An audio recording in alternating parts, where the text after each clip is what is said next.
It's difficult to know where to begin this morning. We're going to park the Gino D'Acampo story for a second. Obviously, it's important at this stage, not just not to speculate, but there are obviously a lot of things moving, and we'll be leading with that in due course. I want to go, if we can, to the economy to begin with. It looks like it's a bit of a disaster, to say the least, for Rachel Reeves.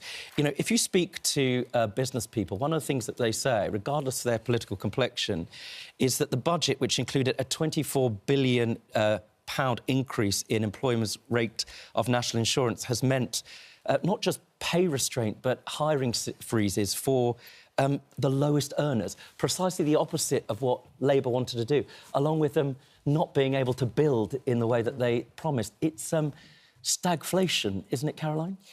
They're not the headlines that Rachel Reeves would have wanted to see this morning. And I mean, on a positive, the Bank of England has cut the interest rate. So for people on, you know, tracker mortgages, that's some good news, and it might lead to some new products for people buying a home, you know, in terms of mortgages, cheaper mortgages to get.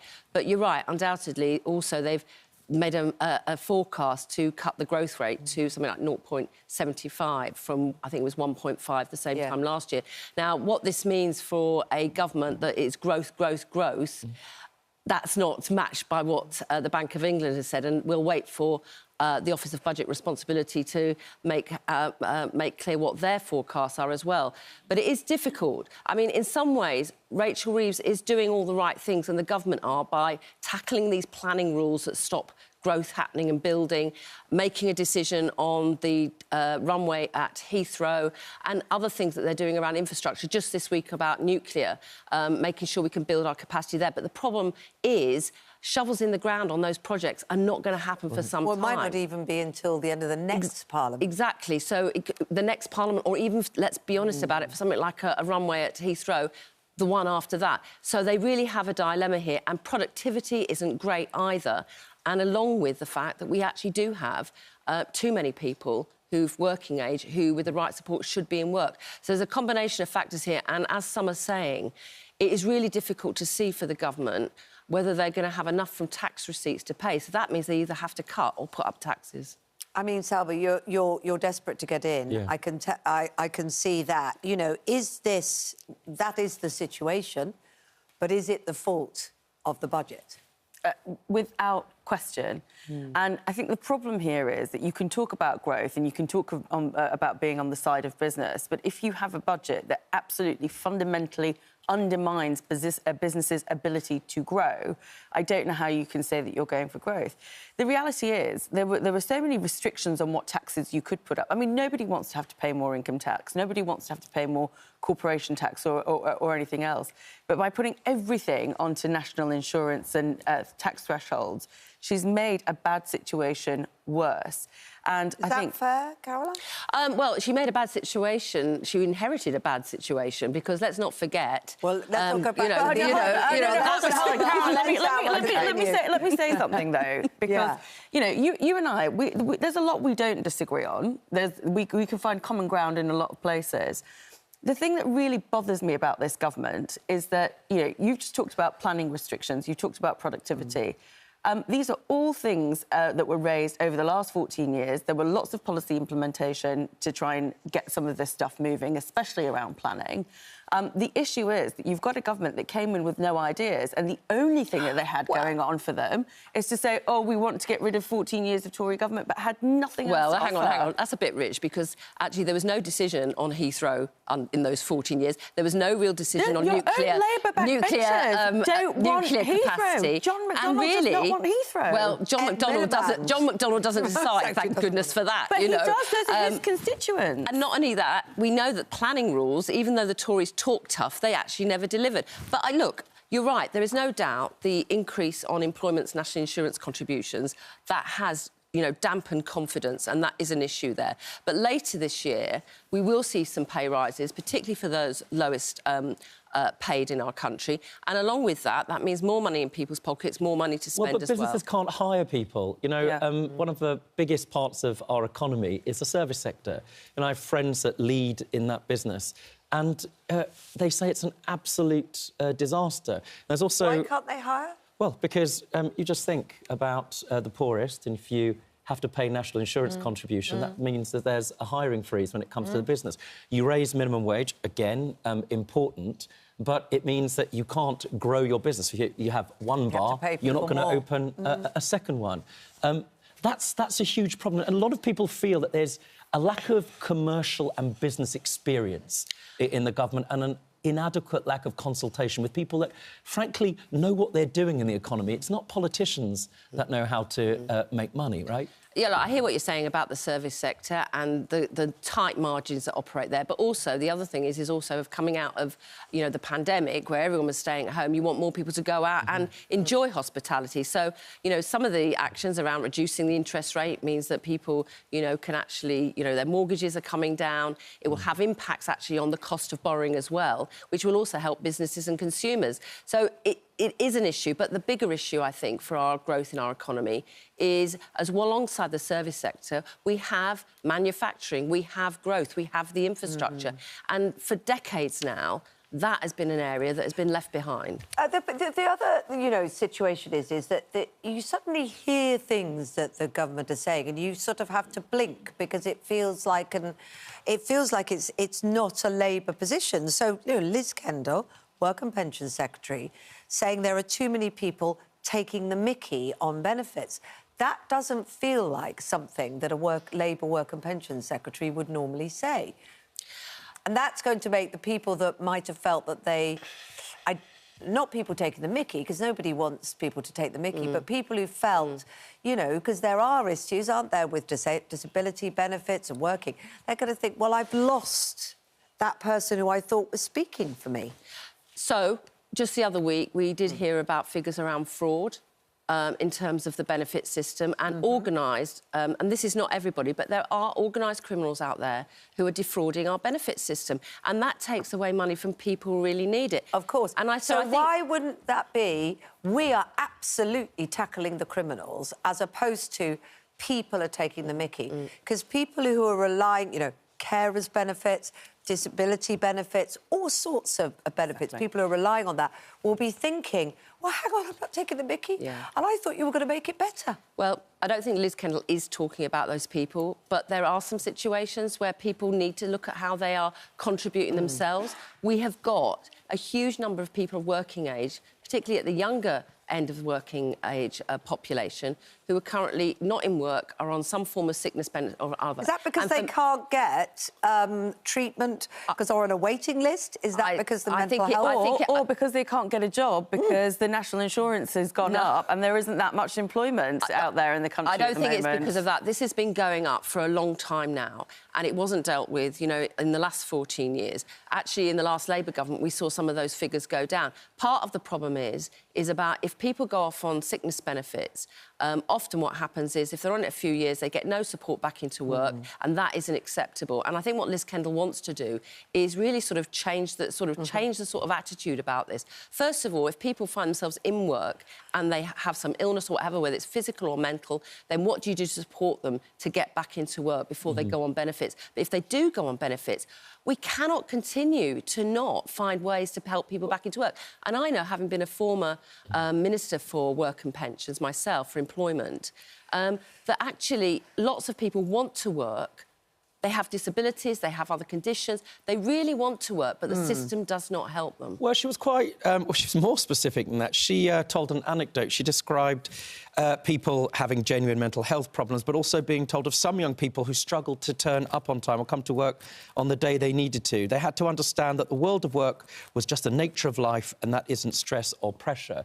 And at the same time, she was very clear that there are... more of those people, the 49% they can never work, can. This is... Sounds very much like the Conservative Work and Pensions Secretary, Mel Stride, was saying just before the election. I don't honestly think that doing your bit and going to work is just a right-wing point of view. It is always... I'm not saying that. No, but it's always been that, actually, I think, you know, working-class people who get up every day and do those everyday jobs that aren't paid much, work really hard. I know my family, people holding down 2, 3 jobs, you know, to help their families. Absolutely. And that's why we need employment rights, that's why we need national minimum wage, to make sure we make work pay. But I also know in the communities I represent, and to be honest, the community I came from, there were sometimes people who weren't doing as much as they could. And that's not what the benefit system is for. Salma? There's just one thing that's really difficult about this, and it's the point that you're making about the style that's coming out from a Labour minister, is that, you know, the Conservatives were faced with a barrage of criticism from Labour throughout their tenure in government, especially when we were talking about benefits freezers.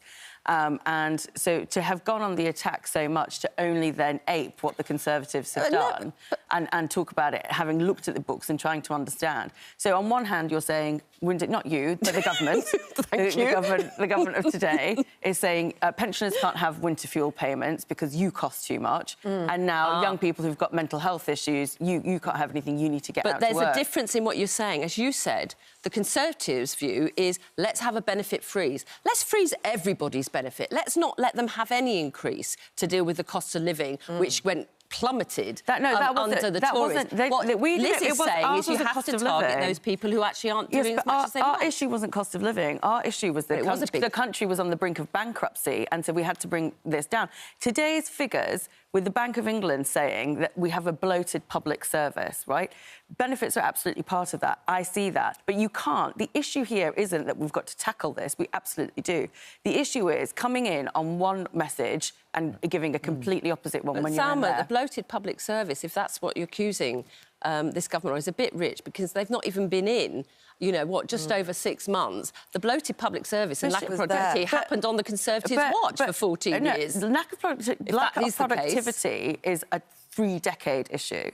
The bloated public service is thanks to higher inflation and a contracting economy. These are real issues that have happened as a consequence of the government that's in place now, and has happened very rapidly. The problem is, I think the problem is that that you've identified is it will appear to many people as though one message was before the election, and actually what is being said after the election do not tally up. It might be that the layers underneath are very different, but that's what they're hearing. And, you know, when you look at household energy bills, Sir Keir Starmer re-pledging that he can get them down, they're determined to, by £300 a year, household energy bills. You then think, well, how, and in any kind of timescale that I can feel it, people watching will be doing it, because you've already identified that a lot of the measures are 1, 2, 3 parliaments away. So then you start to get a lack of trust. Yeah, I mean, energy bills have been affected by Ukraine and Russia. That's exactly what the Conservative government said. And again, you know, I would have said that under the last government. But also, energy bills, we have some of the highest prices for energy bills in Europe. So there's a question there outside of the conflict about why is that the case. I think that, you know, it's difficult to... you're absolutely right.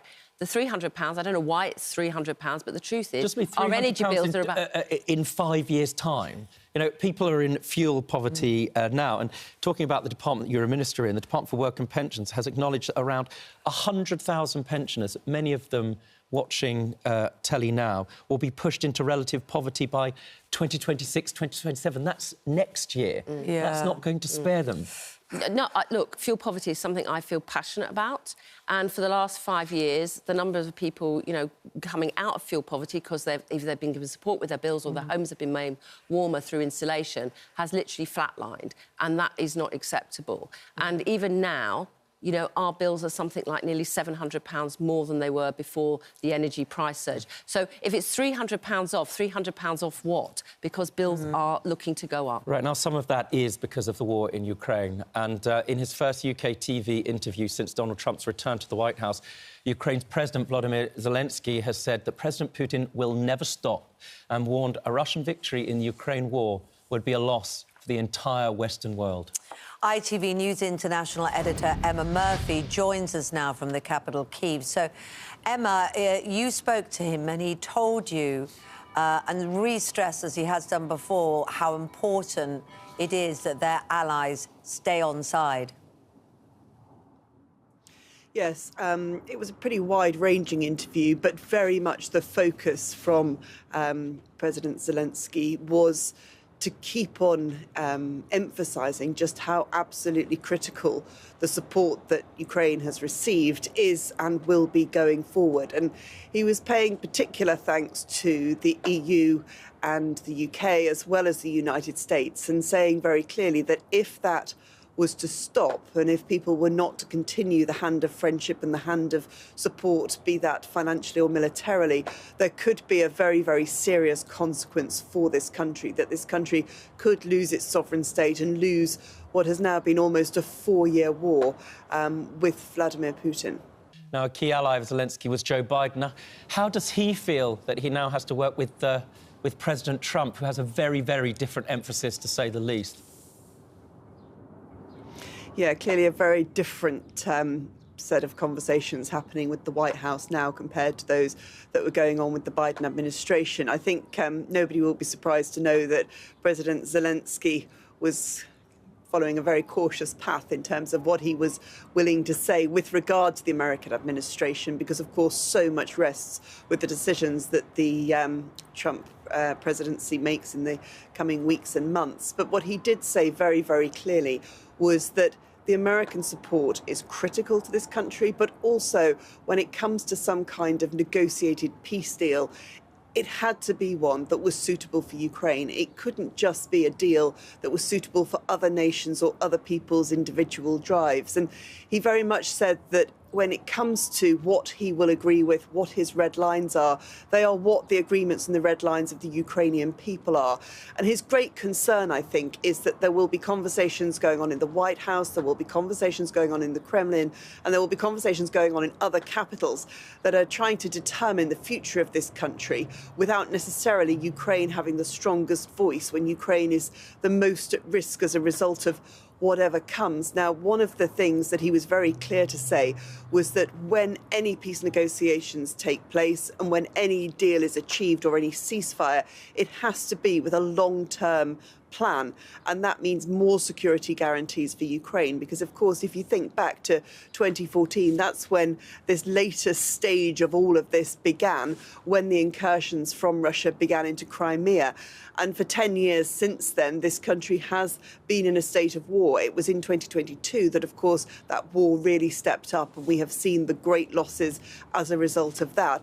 But President Zelensky was extremely concerned to stress that what he doesn't want now is a frozen conflict without security guarantees that allows for there to be a return of a Russian aggression on Ukraine. Well, Emma, I mean, you can understand why, can't you? And exactly why that's important for him. Does he have a sense that that could happen?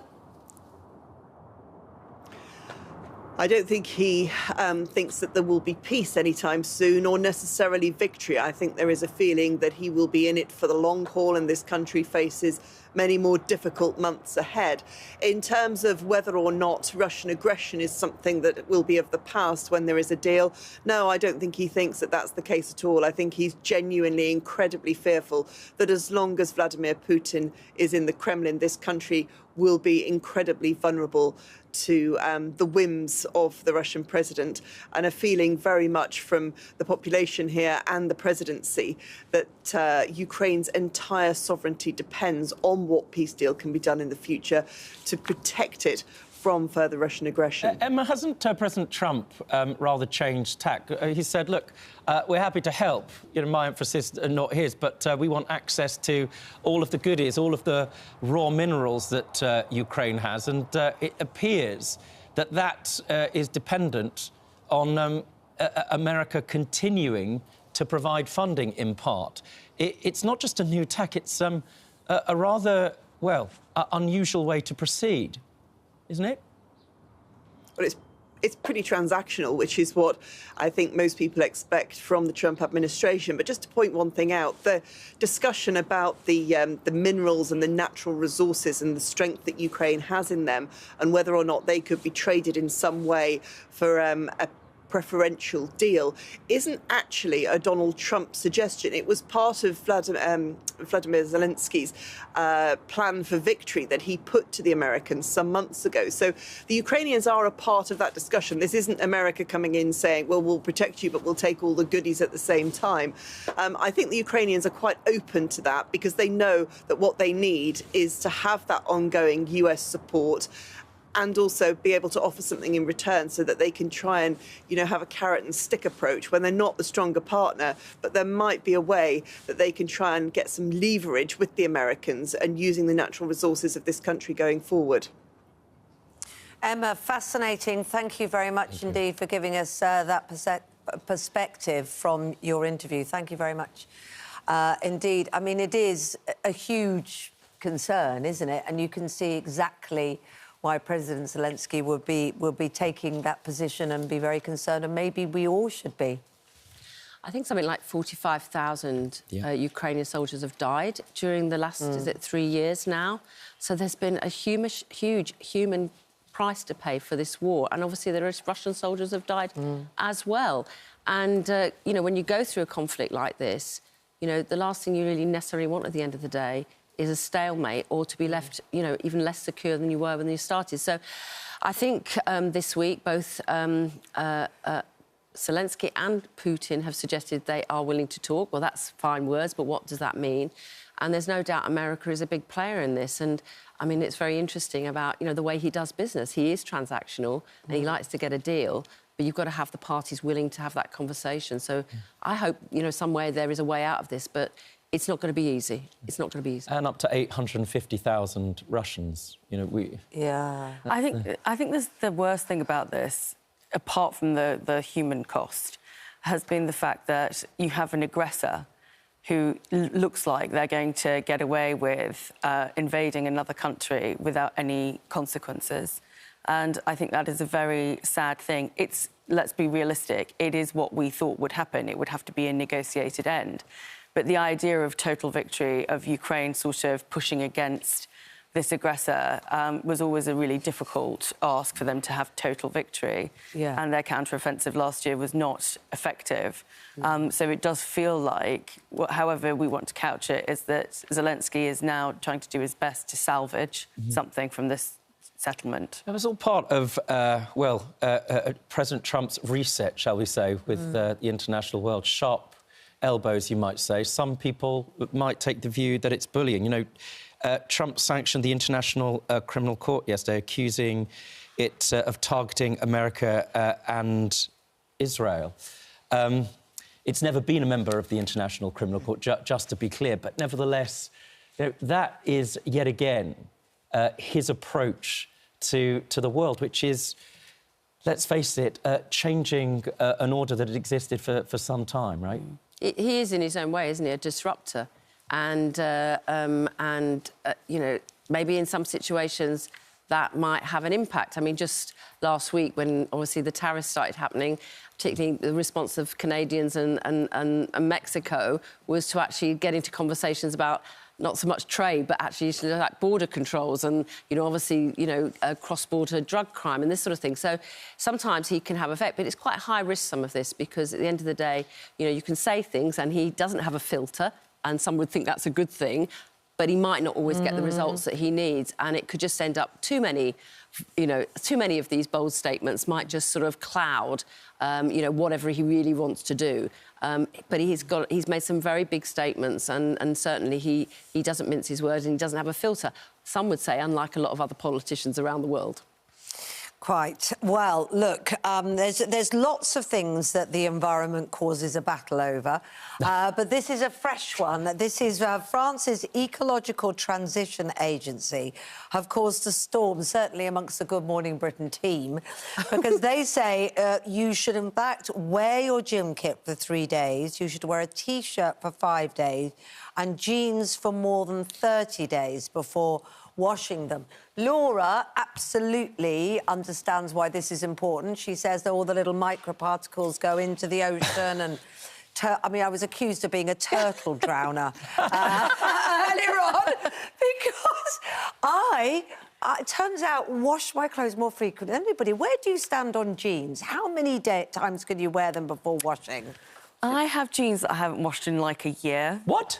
Yeah, and also I totally get the gym kit thing. Yeah. Yeah, I would wear it for 3 days before I put it in the wash. 100%. Really? Yeah. You can't I mean... Yeah, you can. It's sweat-wicking lycra. I mean, come on, you can just throw that back. I would have to... You air it out a bit, air it out a bit on the line. And then put it back in the bag. And if you go to the gym just to have lunch, I mean, if you're working out... OK, maybe I don't work that hard at the gym. This is... But I do wear it 3 days in a row. Caroline? Well, I wish I could come on this programme and honestly say that, you know, I have a gym problem, but I'm not going to the gym, so it's not really my problem. But So your gym clothes are very clean, brand new and in your drawer. What I can say is I do like to garden, and if I ever say like a weekend or something like that, and I'm out in the garden and it gets a bit mucky, I'm not going to put them straight in the wash. No. If I'm going out the next Do you know what? day, I will do it until they're literally really ready to, you know, clothes. That's different. But it is, when you haven't seen my gardening, but I I get have them dirty. in a bag. Like, yeah, you're right. I've got a gardening sort of coat gilet, which, yeah, but then that's for that. That's to me, that's totally different from not washing your bra every day. I mean, you're so... I would wash my bra every day, would you? Right, OK. You'd wash your bra every day. Thank you, Caroline. I would wash my knickers, caused yeah. absolute controversy yesterday. People were like, no, don't do I that. wash my bra every day, no. You don't? No. Gosh. Right, OK. And neither do I. Oh, my God. I feel like I'm destroying the planet now. But actually, the irony is, everybody thinks I'm filthy. And it turns out that by being too clean, I'm in trouble as well. You are a clean queen. I'm a clean queen. There you go.